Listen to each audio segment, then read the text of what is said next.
Hello to Hello. all the pilgrims and enthusiasts out there. My name is Kieran. This is another episode of the Camino Talks.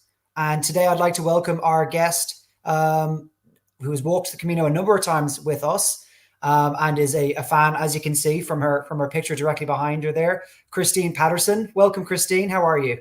I'm very well, thank you. Hello, Kieran. How are you? I'm great, thank you. Very, very well. All the better to be talking to you. Yeah, And you're joining us today from Scotland. I am indeed. Yeah, yeah, Fantastic. A long way from the Camino in Spain, but yeah. hopefully you can take us back there with some of your stories this afternoon. Hopefully, yeah, yeah. Wonderful. So, well, the first question I just wanted to get into was what has walking as a means of keeping fit and as a way of getting away from it all. What has that meant for you across your life? Across my life, it was possibly necessity. As a child, I grew up in Glasgow. We didn't have a car, and there were buses, of course, but sometimes it was easier to walk than take two buses. And then when I went on to university in Edinburgh, I'm not pleading poverty, but we didn't have a lot of money, so we tended to walk rather than pay for bus fares. So I used to walk 2 miles to university every day, and I just loved it. And then, obviously, as an adult, my late husband and I spent many happy hours walking. We had dogs, we walked our dogs, we walked in the lakes, we walked locally, we walked with our children. One was an enthusiast and one was less so. As it happens, my maiden surname was Walker, so I feel as though Destined. I had to own that and actually get out and walk. I do think walking is really good for your mental health. I think it is something you can do without a lot of expense. You need a pair of trainers and put one foot in front of the other, and you can gradually build it up. And I suppose that's one of the things about the Camino. It is, I think it's a joyous thing to train for. I also think it is something that you can do according to your fitness. You can take the distance and the Camino depending on your level of fitness. So, yeah, and you feel great and you meet lots of people. So, what's not to like? What's not to like, indeed? I never really got behind a line that non-walkers, I suppose you'd call them, would regularly use with me is I don't understand why you would pick to go for a walk, get in a car, drive to a destination, get out and walk around the block if you want to go for a walk. It's not just about getting out and putting one foot in front of the other. It's the people you're with. It's what you see Yeah, along the way. It's yeah, it's intention as much as yeah, it's just yeah, half an hour of absolutely. exercise. Yeah, yeah. And being in the moment. So, Yep, absolutely. No matter who you're with, whether you're by yourself or with a group of people, yeah, it's extremely yeah, centering to be able to just be yeah. present. And look, if you told me before this call that you were a walker in your maiden life, then I would have prepared better for all of the walking stories. So So, what are the chances? yeah. So, Um, I want to quickly get into a topic that is reasonably important to follow the Camino as a business. We get a lot of women walkers going on the Camino, in particular solo women. For whatever reason they want to undertake the Camino, there are often a number of questions that our holiday success team are asked about the safety of the Camino and the setup for solo women traveling. Do you think that there are social barriers to women traveling the world by themselves? And if so, what are some of the kind of ways that you have navigated that in the past? um, there could well be barriers for women travelling in parts of the world. My experience on the Camino is it is an absolute joy and delight. I never found it any barrier at all from um, from setting off on the train to go to my first Camino from Scotland to get down to Gatwick Airport. to flying out. I felt I was well looked after. Arriving in Spain with limited Spanish. And once I got there, I realised it was actually even more limited than the limitation I thought it was. But people couldn't have been more helpful. A delightful young man rolled my suitcase from the train station to my hotel in Oviedo, and his English was similar to my Spanish, but we were able to kind of communicate, and I was extremely grateful. I did use Follow the Camino. It was Jade who's booked my Caminos for me. And I spoke to her a lot, especially before the Camino Primitivo, which was the first one I did. I had loads of questions, and sometimes if I couldn't get Jade on the phone, I got Barbara, who actually answered all my questions, was really reassuring. And actually, I just thought it was on the Camino as a woman on my own. It was wonderful. Now, if my Camino buddies are listening to this, they would say, well, you weren't really on your own after day one because you became a tag-along. So I met, well, I was hardly out of Oviedo, where I started the Primitivo from, when I met a lovely chap called Paul from Germany, and I've not heard from him since. And we walked a bit, and then we came to Well, and we met two people who were, Paul was a young man.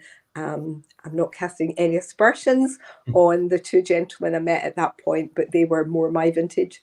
And we walked to a coffee shop. I went for coffee, they went on, and I met up with them later in that day. And in between times, I met various people. Some people came to chat, others clearly want to just be on themselves or with their companions. The routes, the two that I've done, are extremely well marked, and you follow the shells. And my experience was, you were beginning to think, have I missed a shell? When one would appear. It was very reassuring. Yeah. And I think one of the beauties for women traveling on their own, if you want to be a woman solo traveler at being absolutely solo, you can. If you want to be a woman traveling solo who wants to have companionship, some chats, who want to walk with people for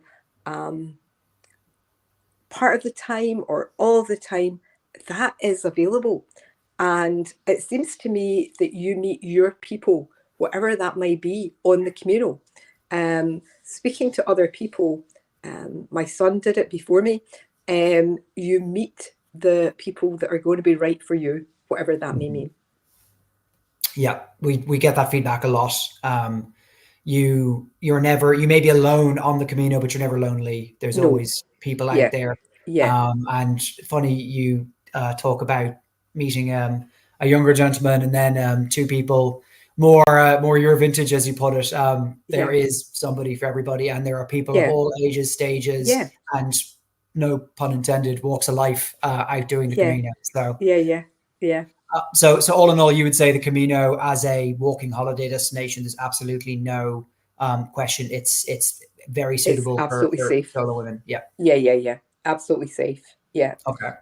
On the ones I've walked the Primitivo and the Finisterre, but reading, I've read quite a few blogs and things, and everybody says, in fact, one of the criticisms I've read recently of the Française is that there's too many people. So, but in terms of safety, all is well.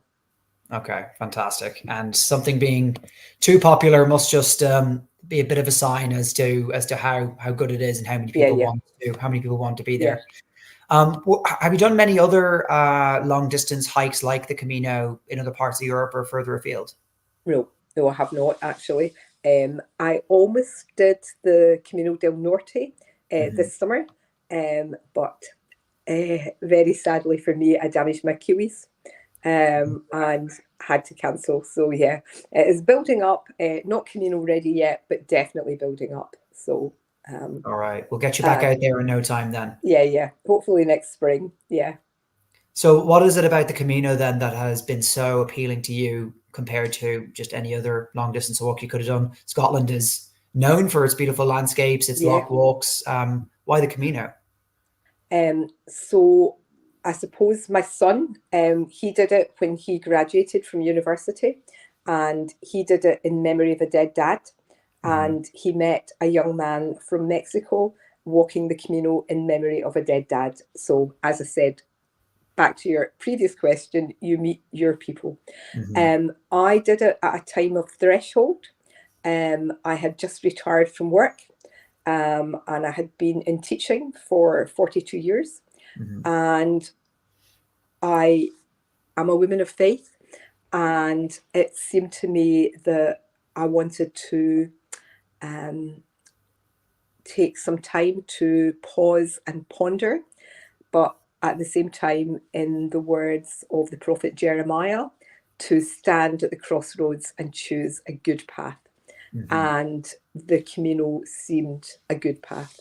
I chose the Primitivo, partly because my son had done it and loved it, partly because the time fitted. I thought to be away for that length of time, to do my first walk on my own seemed about right. And it seemed, for also another real reason, not a real reason, but another reason was the joy for me as a teacher who always was told, can't complain about the holidays, but we were always told when we had to take them, and they were always in Scotland, July and the beginning of August. And the joy of having July and August at home and then going away in September was fantastic. So that was a really lovely time, and in fact the weather was superb. So it wasn't ever too hot, although I know that people on the Camino have had a different experience in September. But even by the time I'd finished, it was 29 degrees, sitting in the square at Santiago de Compostela. Cool. Sitting in the autumn sunshine, having had your 2 months of summer in Scotland anyway, that's a pretty good culmination of it all. So I think really it felt to me like taking time out, time apart, time for herself, her space. So that's what I did to kind of think about what next in terms of my life at that point. So I felt it was really a real privilege to be able to do that, because I know not everybody can. So that was kind of why I did it. So partly inspired by my son, and partly because it was a time of threshold and I wanted to have time to pause and ponder, which we certainly have on the Camino. It's a classic Camino story, really, the number of people that we talk to. That you mentioned threshold. It's the unfortunate death of a partner. It's recovering from an illness. It's retirement. It's a first grandchild. There's a life event that people want to close a chapter and open a new one. What better way to do that by going from A to B, literally. What did the Camino mean to you as a person of faith in terms of a singular religious experience? Did it meet your expectations there? I think I was completely blown away, Kieran, to be honest. I'm kind of quite an open person and tried not to have expectations, and just go with the flow. I mean, to be honest, the week before I was leaving, I was having the, like, I can't do this. And my son was very reassuring. And then on my first day, the place I was going for lunch was closed. And I was like, oh, you're such a fool. You should never have done this. And then later on that day, I met the two gentlemen, Mike and Des, who had met just outside Oviedo. And we ended up being in the same hotel that night, and we had dinner together, and we walked all the way to Lugo, which was just over 200 kilometres together. And that was a wonderful experience. They're both atheists, and the last thing I am is an evangelical Christian. So we had great conversations. We talked about some very deep things. Sometimes we talked basically about the price of tea. you know, quite light-hearted things. And other times it would be you just walked in silence on your own in the zone. So there was, for me, there was plenty of time to be present, to be aware of the numinous, to be aware of God's presence, either on my own or with people. And there was a kind of, for me, a strong feeling of spirituality. I think God's very much in nature. And the Primitivo is very much a walk through nature. There are some roads, there are some tough hills, but there was, yeah. And You really feel it. yeah, when I came to Mass, I'm not Roman Catholic, but I'm fairly ecumenical. And I went to Mass at noon, and that was fine. But I went to Mass on my own in the evening. I think Des had gone home. Mike had dropped off at Lugo, that was planned. And I went on my own, and I'd managed to find a translation of the Mass in English, which I was able to follow. I was able to join in things like Kyrie eleison, Alleluia, and then they sang in Spanish, but I recognised the tune, Lord, You've Come to the Seashore. So, yeah. And you joined in English, and everyone else singing in Spanish. Although I assume there were pilgrims from all over the world at the Mass. Yeah, that's right. Yeah, right beside me. There was Americans, and that was one of American veterans, and that was one of the things that struck me, was that evening in Mass that people had been doing that since King Alfonso, and they would go on doing it a long time after I've gone. And the reasons for doing it were as broad as that time span. And I just thought you were part of something really big. And God was right there in that. For me, that was quite phenomenal. Yeah. Cool. Faith goes beyond titles and boundaries. We absolutely. recently had another pilgrim like yourself in an interview, and he talked about going into a Mass somewhere along the Camino Frances, and he was an atheist. He had never been, he had not grown up in a religious family, had never had religion in his life. But attending this Mass, he could feel a power that was just simply from people gathering together in one place, place, and everybody celebrating. Cause. Yeah, absolutely. Yeah. There's no limits to God. So, yeah. And then how did the cathedral in Santiago, how did that feel as again, from a sort of a religious perspective after this journey? I think it's quite a place. I think it is a very special place. I worship here in a cathedral in Scotland, in Dunblane, much smaller. So I'm kind of used to cathedral worship. And of course, I've been a few times to Mass when they've swung the thurible, and you know that is quite something. There's I think there's a lot of feeling there, because there's also, I have a bit of a fear that if that came down and hit my head, I would be about for long. But you know, there's kind of awe that these, I think it's 5 guys that hold on to it to swing it, and it's like, wow, that's amazing. So yeah, had some real theatre with the whole production, doesn't it? And there's music. One thing that slightly irritates me is that people put their bags down in seats in the cathedral to keep seats for their friends. I just think there's something inappropriate about that. And I have, at least on one occasion, got quite het up about it. And then I thought, actually, there's something quite inappropriate about you getting het up. So I've just let it go. Yeah. Fair enough. And great, if the Camino can teach you one thing, it's surely about letting go. Absolutely. And being at peace with yourself. Yeah. You'd mentioned before that you didn't really, you tried not to have expectations going into your trip. Was there anything though, kind of despite yourself, you were surprised by? It might have been the type of people you met, or it might have been the path itself, or it might have been how your trip was organized versus what you talked to other people about. Was there anything that sort of defied whatever expectations you had? Well, actually, I have subsequently watched. Is it The Way? Is that Yes. what it's called? Yeah, yeah, Yeah. yeah. And people have said to me, "Oh, have you watched The Way?" And I hadn't. I watched it post Camino. And what I would say is, in my opinion, my experience was so much richer. Mm-hmm. So I'm not being critical, but I just think I met so many people. I met a lovely young woman from Russia walking with her Spanish boyfriend.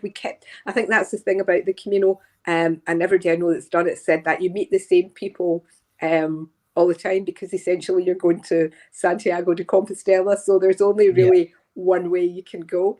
You're Um, crossing each other's paths yeah, constantly. yeah, yeah, yeah. So, it's so lovely. And, you do share a little bit of your story. My view is kind of what was shared in the Camino stays in the Camino. Mm-hmm. I met a lovely couple from Oklahoma. As I say, I met Des from Dublin Mm-hmm. and Mike from Dorset. They were the people that I sort of walked with most. But even when we were in different hotels, we met other people. We met a lovely Spanish chap called Iter, who walked with us for a while, and a man called Sandy from Inverness, who seemed to have six mothers with him. I mean, they were all younger women who all looked after him, which was superb. And the conversations that you have, I think people meeting people's a real privilege, and I think Mm-hmm. if you can have a conversation, then that is fantastic as well. And sometimes at quite deep levels. So yeah, I think it is wonderful. I mean, I can't. I think that is probably what struck me is this is a way beyond my expectation, and it was just so joyful. And I've got this photograph that I took on my first morning of my first Camino outside the cathedral in Oviedo.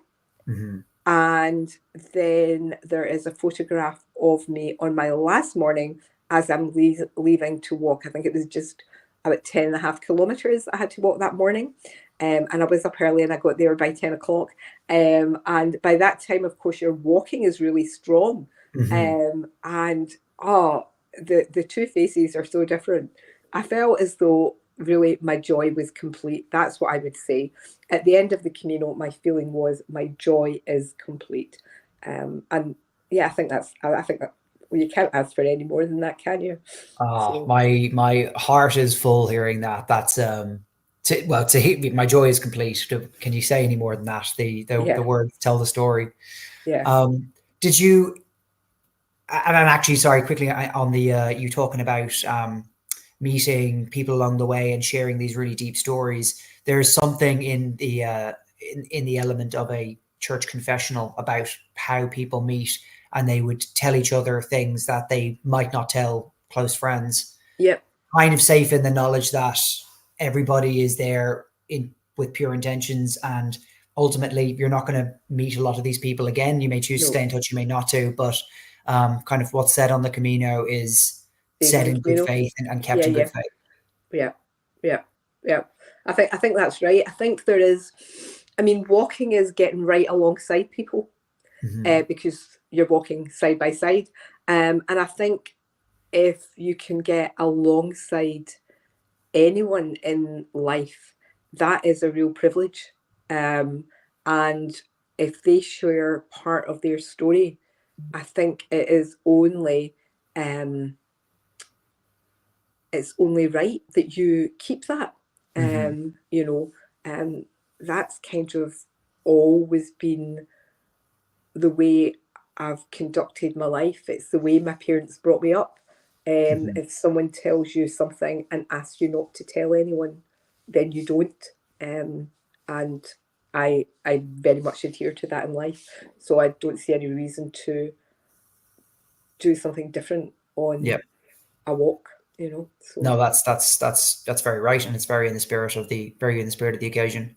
yeah. Um, So an interesting statistic I wanted to bring to your attention and to the attention of the audience is that in general, for many recent decades, that the statistics office in the Cathedral de Santiago has been recording the pilgrims coming through the door at the cathedral. There have been a majority of women that have been walked through the door of the cathedral looking to get their Compostela, and that those statistics were borne out last year. There's 53% of something in the realm of 450,000 pilgrims. So 53% of them were women. Do you have any insight, or do you have any sort of theories why it might be preferred a preferred trail for women, or why it might be popular amongst women travelers? Well, so there's kind of some practical things. So it's a clear path, you know. So if you're feeling a bit hesitant, then there is a support structure, how to go. There's a whole variety of them. I think women are, I don't want to sound sexist, and I can think of loads of exceptions, but women tend to be more in touch with their feelings. Men sometimes are afraid of feelings and somehow push them down. I think that's a reasonable thing to say, and that does play out. Yeah. You know, I was a teacher, and I would always say, you know, if a girl passes her exams, she cries and eats chocolate with her friends. If she fails her exams, she cries and eats chocolate with her friends. If she gets dumped, she cries and eats chocolate with her friends. If she dumps someone, she cries and eats chocolate with her friends. And for all of the above, I don't mean this literally, a guy gets drunk, a boy gets drunk and punches a wall. And it's about, you know, girls somehow, and it's got to be something about parenting and schooling, I guess. And I'm a parent and I was involved in schooling, so I have to put my hand up and take responsibility for that. That women are more able to be in touch with their feelings, and take that time out. Guys maybe go and do it around, you know, they might run a marathon, I guess, or they would chase a ball up and down with another 10 people on the same side, up and down a football pitch or rugby pitch or whatever. Yeah. So I suppose I think I've heard the phrase, kind of men will do anything, any activity, no matter how dangerous, no matter how ludicrous, just to not to actually have to talk to somebody else about them. About anything but about their feelings most urgently. Yeah, absolutely. Yeah. And of course, we know of many exceptions to that. So, yeah. So you think there's something in it being such an emotionally, such an emotional journey, and you needing to be open to that it just, women naturally gravitate towards something that has that powerful evocative, that evocative power on them. Okay. Yeah. Although, I mean, did I think about that when I walked it? You know, or before I walked it, did I think? I guess to an extent, but maybe not really the full awareness. I think you've got to do it, you know. Sure. So, maybe it wasn't your primary motivation, but and in getting what you'd said about not having any expectations, I think it would be difficult not to have any expectations at all. The Camino it's a well-known pilgrimage. I'm surprised you hadn't seen the movie. Actually, that's usually most people's gateway to the Camino is watching the way. But there would have been any amount of information you could have you could have taken in about the Camino. I suppose by saying not having any expectations, I didn't have any personal expectations for myself, except I felt it was something that, to use the phrase, that it was right in terms of my spiritual journey to do it at that time.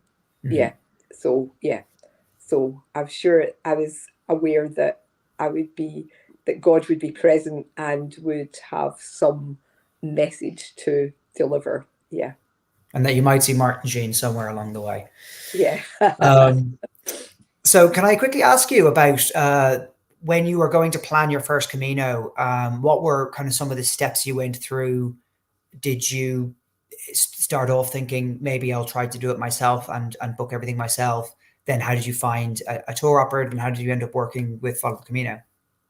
Well, I never really thought I would plan it all myself. I don't think I had got that far.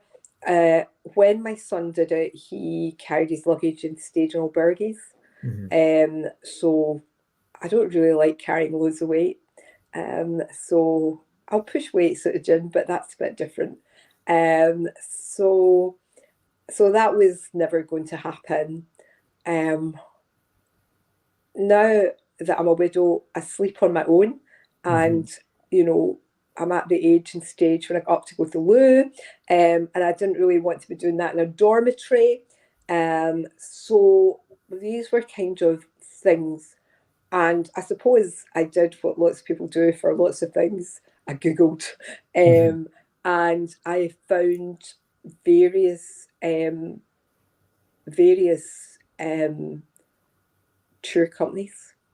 Maybe Santiago Ways was another one. I think I maybe got a quote from them. But I loved Barbara and Jade. And they were like my pals. So I would phone up and they would go, "Oh, Christine, how are you?" And of course, Jade stayed not too far from here. So it was like, "Oh, how is it doing today?" And she would talk about being around Castle, la la la la la.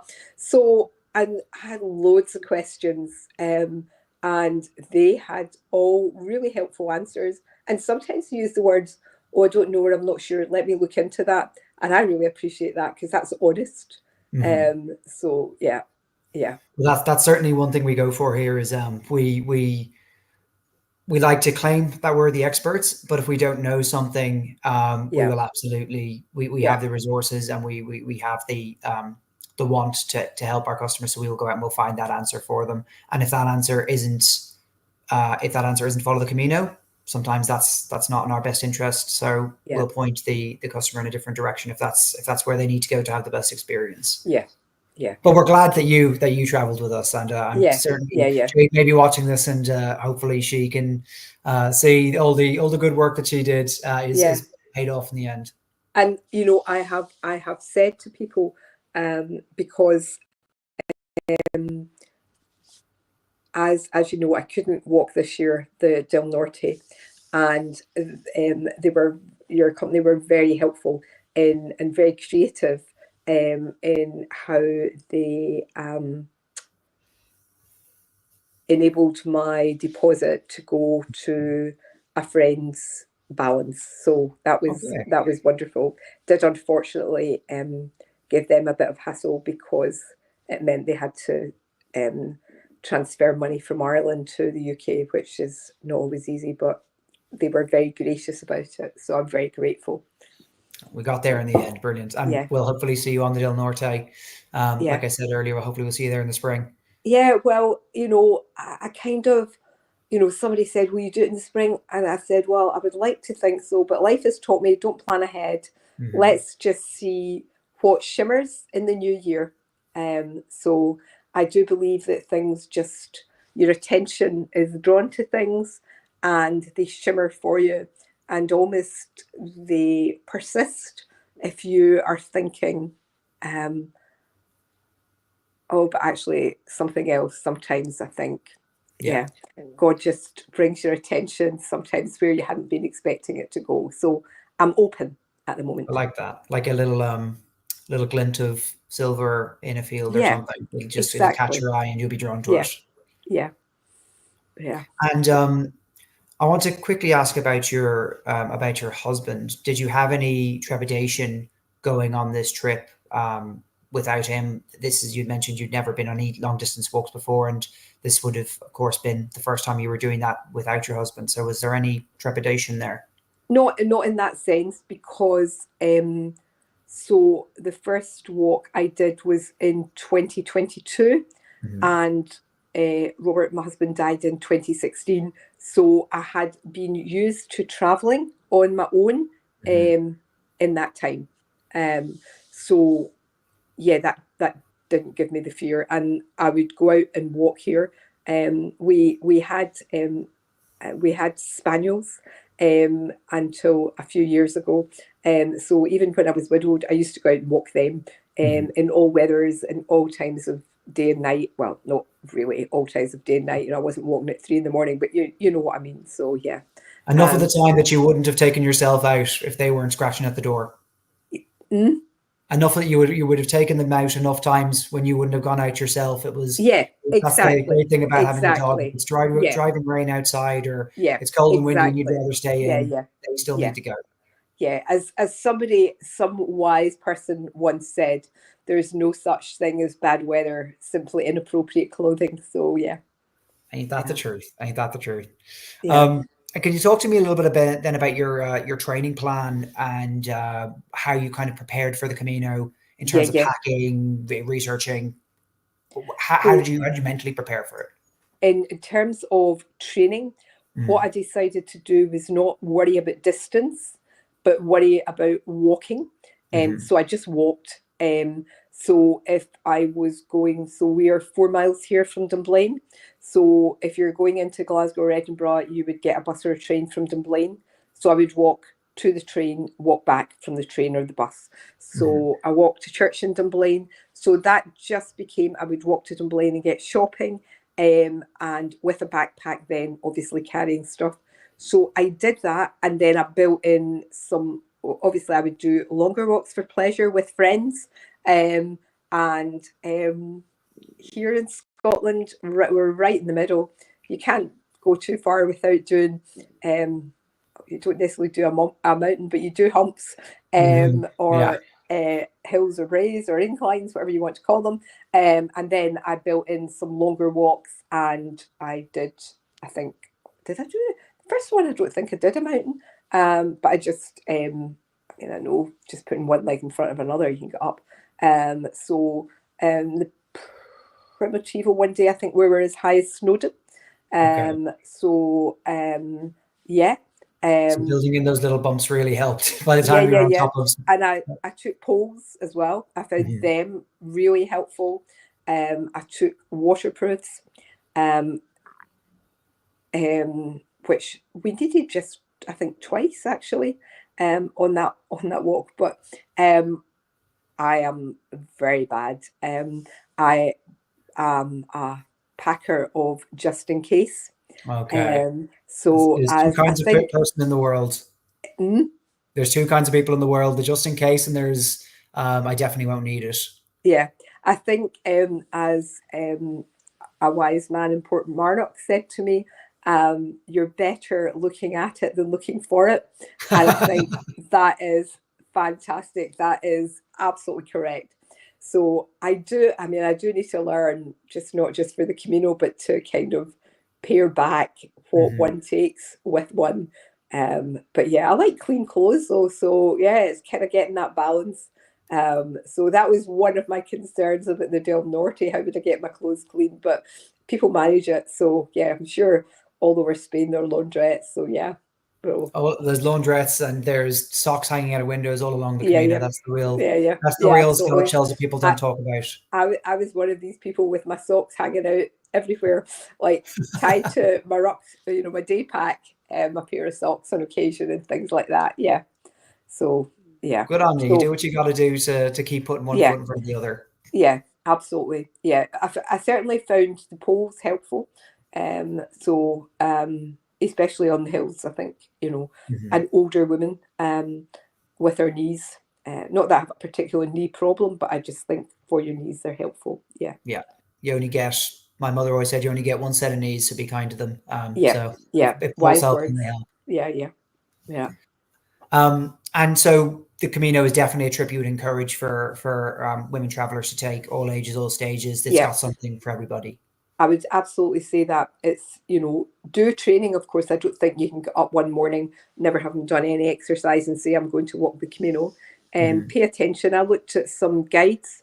I think you published one yourself, actually, about, or on your website, about what sort of training to be doing. And I kind of paid attention to that, but also kind of adapted it to suit my circumstances. So, and I would say because not necessarily every day in life do you go for a decent walk, I thought walking every day was going to be important. So yeah, and I got a few blisters, so take some Compeed. Although on my second Camino de Finisterre, I get no blisters. And somebody I know from here, a friend from here, Anne, she is another Camino buddy, and she's not gone with Follow the Camino, but she told me to put talcum on my feet, very liberal. So I left a trail of talcum powder behind my hotels and on the Finisterre, but I didn't get a blister. So yeah, very good. And I did that. I walked the Finisterre. It was a different set of circumstances.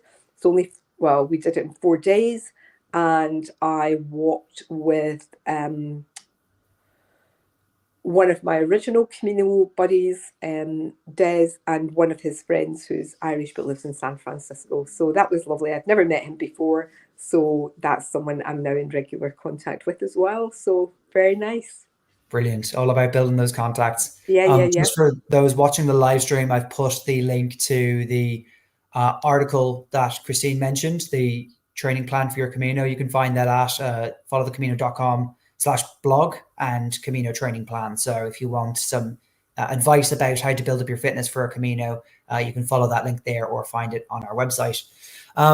Christine, I've got one last question for you. Do you have any general advice for someone who wants to start the Camino? It could be about a training plan. It could be about what to pack. It could be about the weather. It could be about mentally preparing yourself. It could be the best dish you had or glass of wine you had. But is there any kind of one piece of advice you want to leave our audience with? What I would say is do it. You can do it. And wherever you are, whoever you are, if you want to do it, you can do it. I think get a training plan, get decent footwear. I used a company called Tizos in Scotland. They're extremely helpful. I think most outdoor shops are helpful. Don't wear Skechers. Don't wear Nike. Wear proper walking trainers or walking boots, but ones that will suit your feet. And if you go to a proper outdoor specialist, they will be able to advise you. So I think what you wear on your feet is important. I think your luggage, even as an overpacker, on the day-to-day, don't overpack your day pack. And I would say if you can afford it, then getting your luggage carried is well worth it. So yeah, I would say that for me is a big positive. I know people would tell me that I'm not a pure pilgrim because I didn't stay in hostels, and I had my luggage carried, but I think pilgrimage comes from your heart, not what you not your accessories. So I think it's your right intention, and doing it for what is the right reasons for you, then you can do it. Christine, that is such a beautiful sentiment to end on. Thank you so much for your time this evening. Thank you to everybody who has watched along with us today. Christine, an absolute pleasure. And we look forward to seeing you on the Camino sometime very soon. So buen Camino, and thank you very much. Buen Camino. Thank you. Bye now.